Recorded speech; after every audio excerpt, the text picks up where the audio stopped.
What's up guys, welcome back to the channel. Today we're going to be doing a 3-hole oil change on a 2011 Harley-Davidson Street Glide. The 3-hole oil change concludes your motor, your primary, and your transmission. So the first thing you're going to want to do on any oil change is you're going to want to let the bike get up to operating temperature, so then that way the oil circulates through everything and it drains easier. So the first order of business for us today is I'm going to go take the bike on a 5-minute ride and just get the oil up to operating temperature. So I'll catch you guys when the bike's ready to go.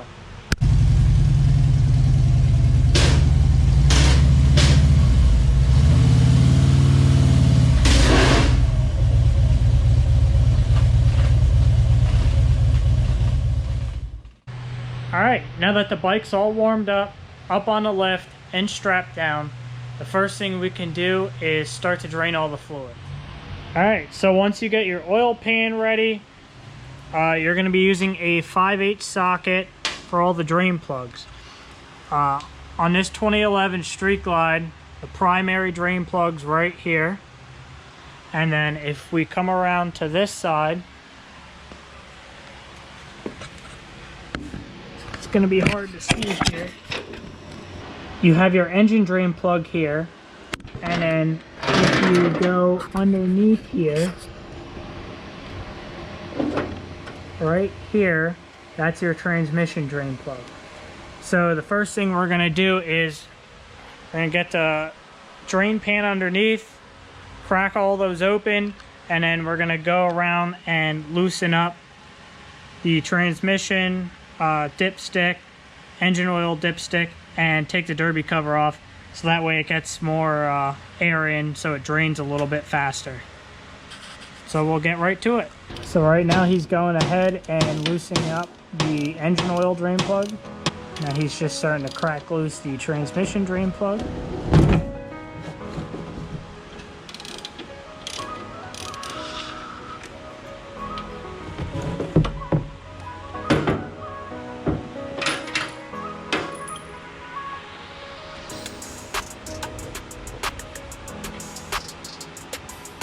Take your dipstick out.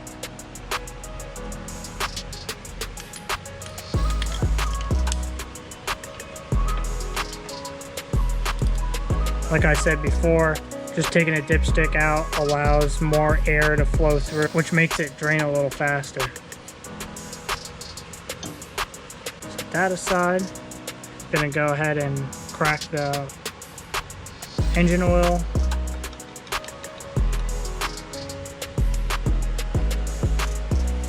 Now he's going to go ahead and remove the engine oil drain plug.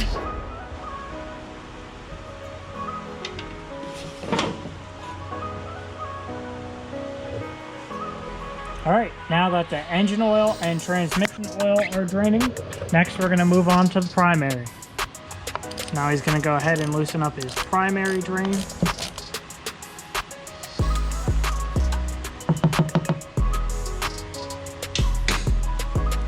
While that's draining out, he's going to go ahead and take his derby cover off.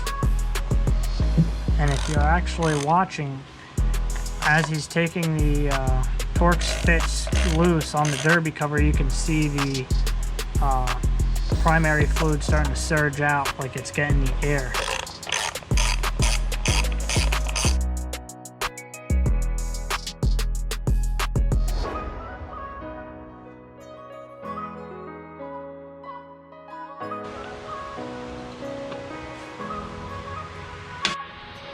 So at this point, we're just going to be removing old O-rings off of the drain plugs and replacing them with the new ones.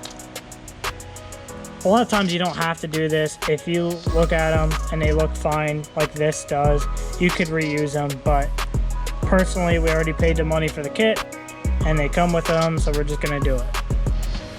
Make sure you clean off your drain plug as well. Like I said, ours looked fine. You don't really have to do them, you could reuse them, but for video purposes, we already bought this little kit. It's not that expensive, so we're just going to go ahead and do it. Also, don't forget to check your drain plugs for excessive metal shavings on the magnet right there. We didn't have anything, so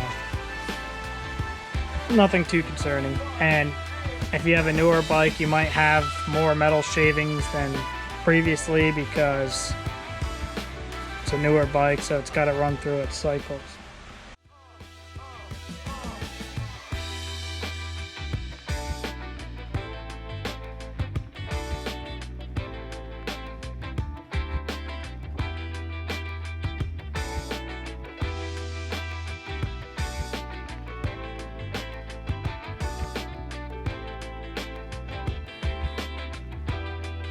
And last but not least, we just have the derby cover gasket.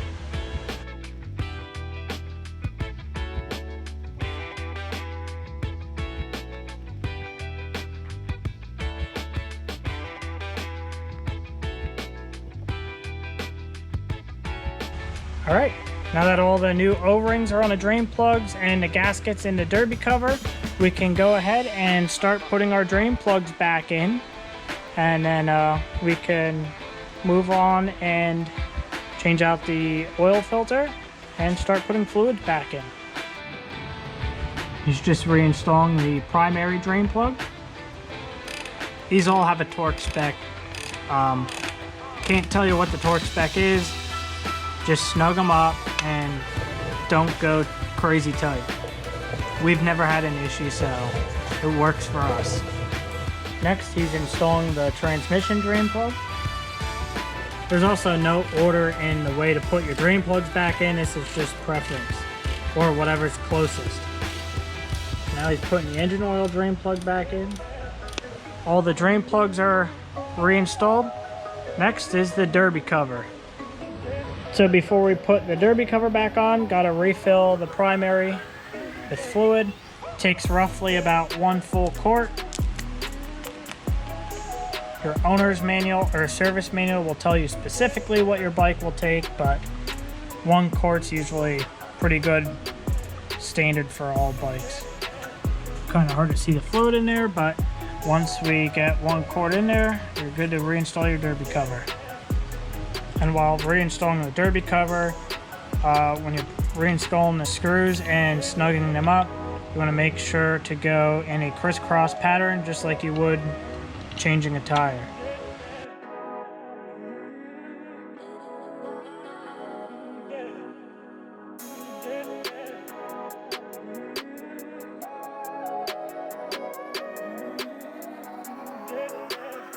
And same thing with this, there is a torque spec. We don't have that. Just don't go too tight.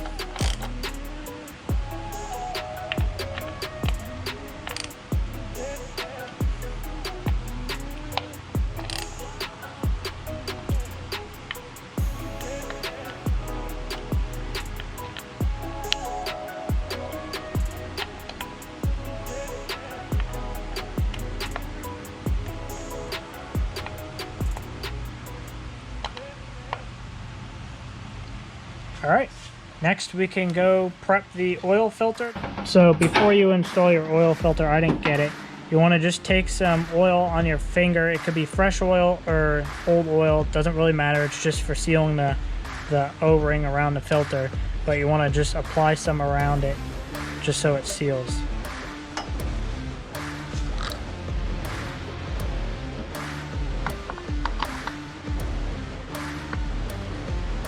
Same thing with your oil filter. You don't want to go too tight, just tight enough.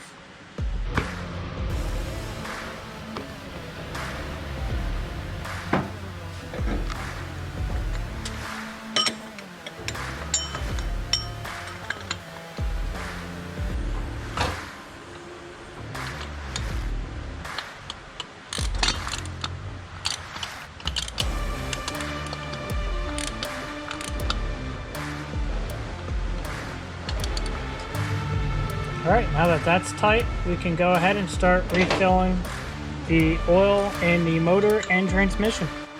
Alright, so now we're going to be adding the engine oil. An easy thing is to add 3 quarts right off the bat. This takes like 3.5 or so quarts, but it's just easiest to add 3 And then once we get the bike down and run it to where we fill up the oil filter and such, then we can add accordingly after that. But it's just easy to add 3 right off the bat.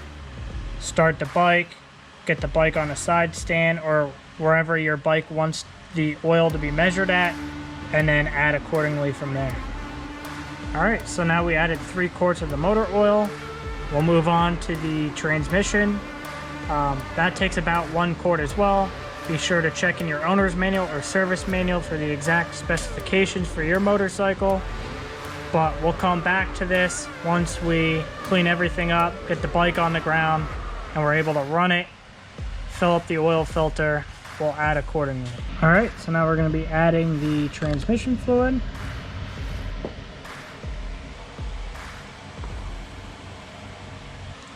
All right, so at this point, we can reinstall our dipsticks, clean up everything around the bike, clean off some areas where oil dripped on the bike, and then we can start the bike and then recheck all the levels. Guys, now that everything's topped off with oil, we went ahead and cleaned off the bike, cleaned off the motorcycle lift and such the best we could. Now it's time to fire up the bike, make sure the oil light goes out, and while the bike's running, just do a once over underneath the bike. Make sure, you know, there's no oil leaking out of any of the drain plugs or the oil filter, and just overall stuff like that.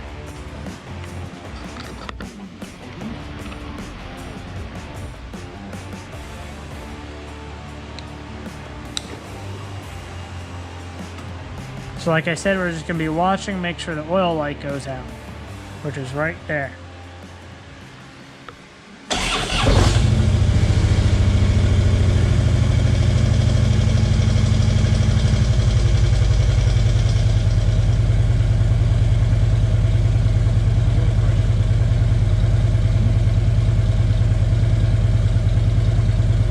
We're just going to let it run for a couple seconds, and then we'll go ahead and double check all the levels.